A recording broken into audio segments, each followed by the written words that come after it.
Hi, நான் உங்கள் ரில்வான். இப்போ நம்ம எங்கே வந்திருக்கோன்னா திருநெல்வேலி நம்ம ஊர் மேலப்பாளையத்துக்கு வந்திருக்கோம்.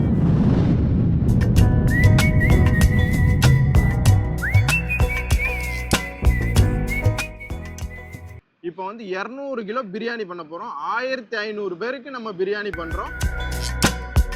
எத்தனையோ காலம் வாராத வானவில் வந்தது போலி பேச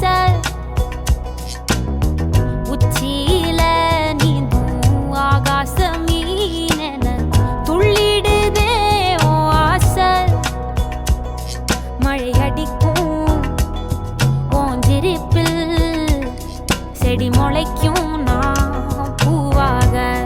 இது போன்று உங்கள் வீட்டு ஃபங்க்ஷனே பண்ண வேண்டுமா? 7 நபர்லேருந்து 20,000 நபர் வரை தரமான முறையில் நம்ம சேர்ந்து தரப்படும். ஸ்க்ரீனில் தெரிகிற நம்பரை கான்டாக்ட் பண்ணிக்கோங்க. நீ